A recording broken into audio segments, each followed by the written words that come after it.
Good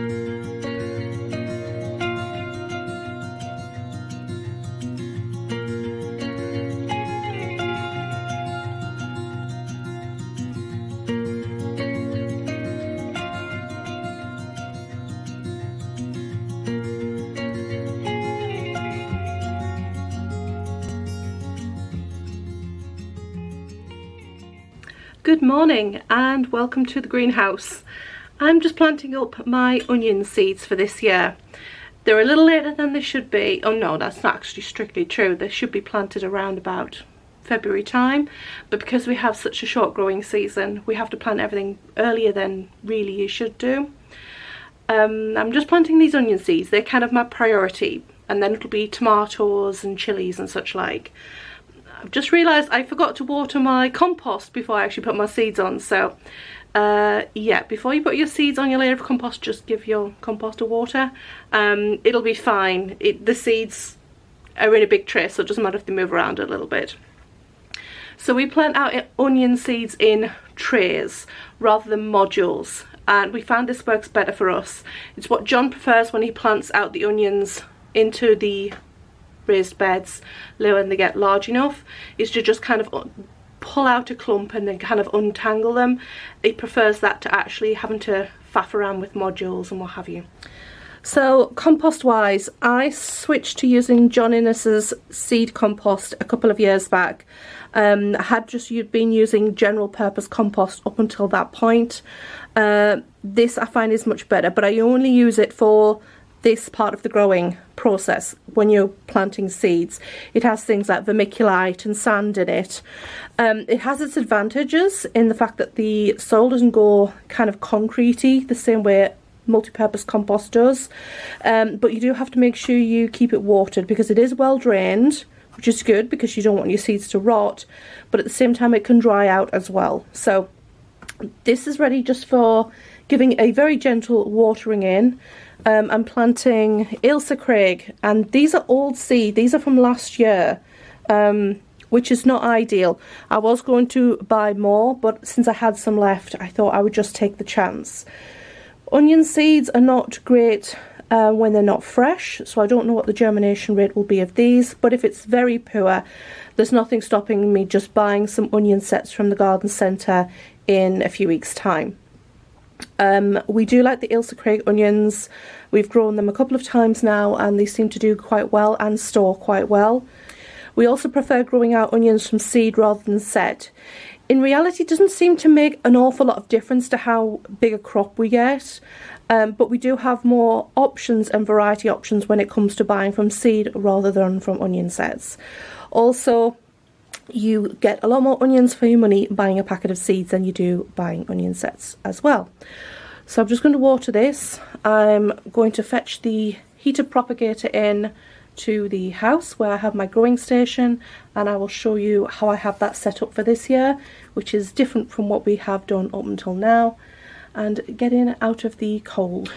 So this racking was built a few years ago just for general storage in this room, the sun lounge, whilst it was being just used as a building site. It's only half renovated at the moment and hopefully will get finished early this year. It's been used for storing eggs coming out from the garden and paints and all sorts. In fact, there are still paints and random bits on the bottom shelf. So this is going to be my grow station this year, and I plan to put shiny material, Reflectix, on the back and the side away from the window very soon. And this heater propagator will go up on the top shelf. I am waiting on 2 grow lights, one to fit under this shelf here and one on the shelf below, so that I have 2 full shelves. They are 2 foot by 1 foot to be able to grow on seedlings, but I will be starting them out in the propagator. Now this propagator no longer functions properly. 2 years ago I noticed that one half would get quite hot and the other would do nothing. Something has gone wrong with the element in the bottom of this, but I still use the box as a propagator. Instead, what I have bought is a heated mat, which I've put down somewhere. I bought this seedling heat mat just off of Amazon last year, and I used this mat inside the propagator so that I can utilise the clear plastic lid to keep all the seedlings warm. And this just comes as a rolled up mat. It's ever so slightly longer than the propagator, but I just make it work. So this is bought last year and is a bit grubby because it was bought last year, if it'll focus. And it's just a normal plug on the end. I'm sure you can get different plugs for different countries from wherever you buy it. And I'm just going to lay this out. It's a bit stiff, so it'll take a while to kind of flex, and when it warms up it'll be softer. And I have one end ever so slightly up, one end of the propagator, and I can just about squeeze in 2 trays front to back in this propagator with this in, and then I can cover it with the lid.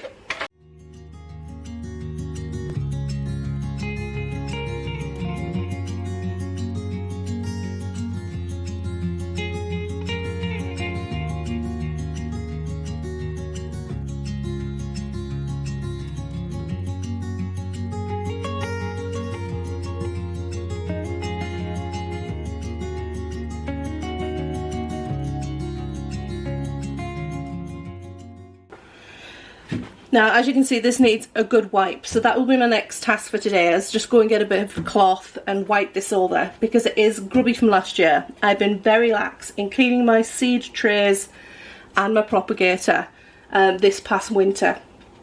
I will plug this in. We have well, actually we don't have a socket behind here at the moment because the socket front is not on, but it will be very soon. So I'll just run an extension cable over to here and get this set away. And then when my grow lights come in a few days, I will move this up onto the top shelf. So hopefully in a few days time, I'll be able to show you my grow light station. So hopefully that'll be coming up in a few seconds.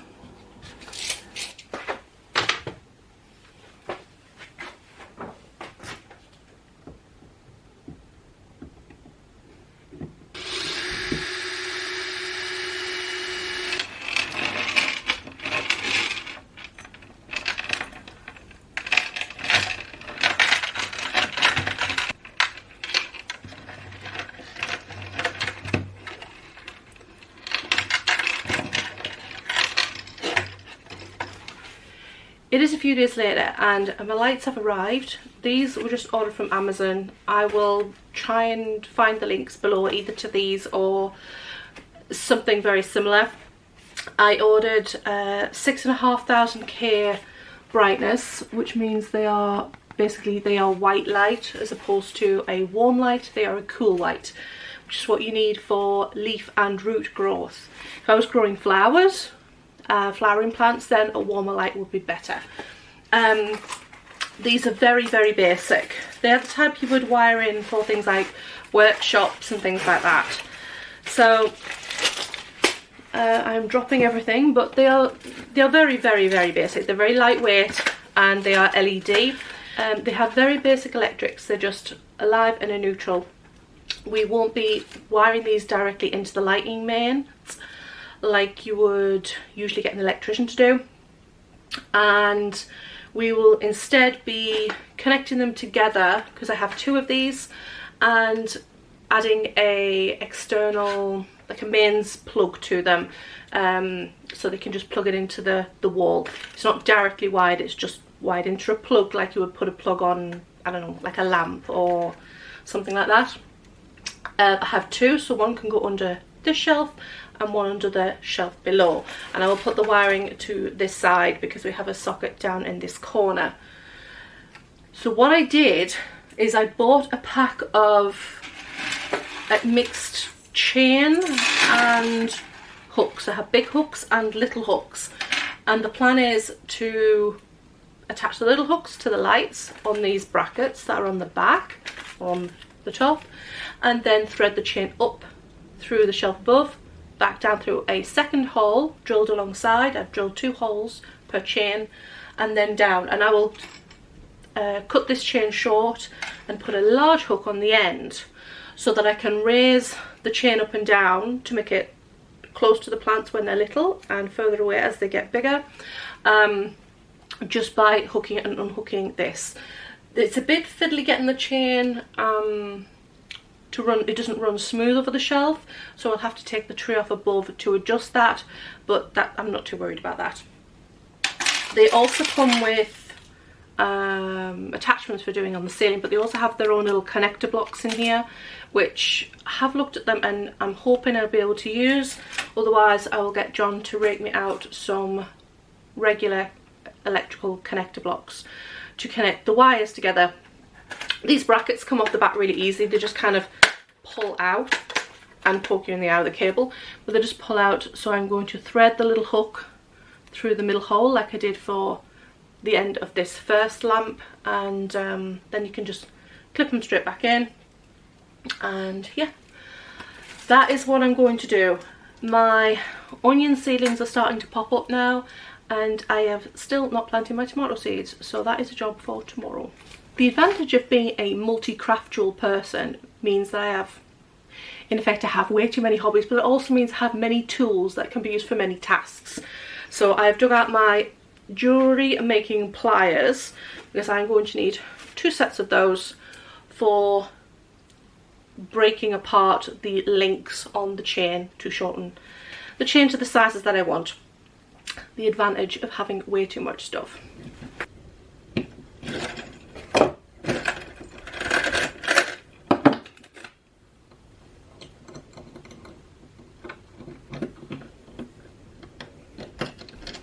I'm having issues with this light staying level, so I think I'm going to put extra hooks on and put a hook there and a hook there rather than one in the middle, and just join them up to the chain at the top here. I think I've got a solution.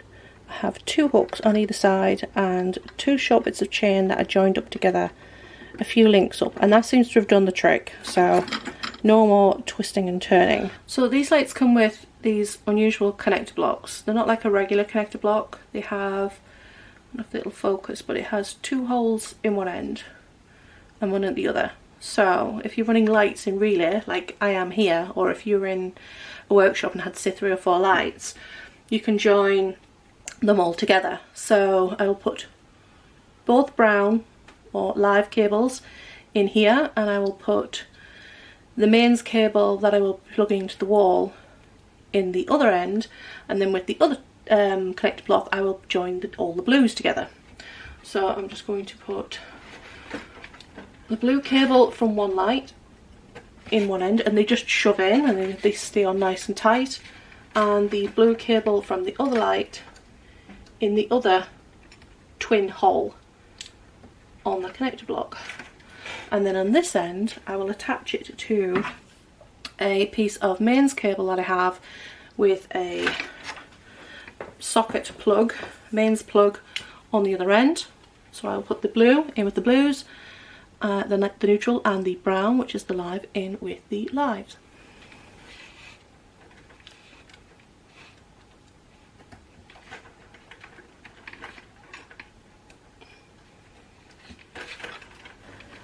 Success! So now all I need to do is attach some reflective material to the back and the side of the shelves. So all the daylight that comes in from this side will all be kind of reflected in amongst this area when there are plants in here. I'm not too worried about when the light's on, but in the daytime, just to maximise the light coming in from the window at this side and at the front. So this is what's called Reflectix. This is what, when you're building vans and stuff, is called Reflectix. What it is basically is bubble wrap that has silver foil on both sides rather than just clear plastic. I haven't decided if I'm going to cut it down for this or just tape it in its big piece, but I do have scissors and I'm just going to attach it with gaffer tape for now, and if it doesn't work then I will get some staples and I will staple it on. And all I need to really cover is these 2 shelves on the back and this side, because up at the top we'll just have the heater propagator and below is just junky bits anyway.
Not the prettiest of solutions, but quick and easy and relatively cheap.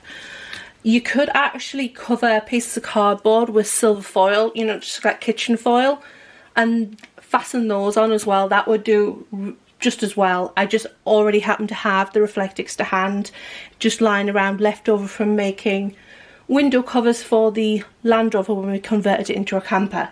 So I'm just utilising what materials I have left over from another project. So I won't need to use these lights through the middle of the day. It'll only really be towards the beginning part of the day before it gets really bright, and then later in the afternoon and evening. I think it's recommended for around 12 to 16 hours of light for your seedlings, but the vast majority of that will be in the middle of the day when the sun is beaming in from this direction in the morning and then in from the side in the afternoon up until about 1 o'clock, 2 o'clock in the afternoon. I don't need these yet because I don't have any seedlings really popping out of grow trays and pots, but these will be getting used very soon.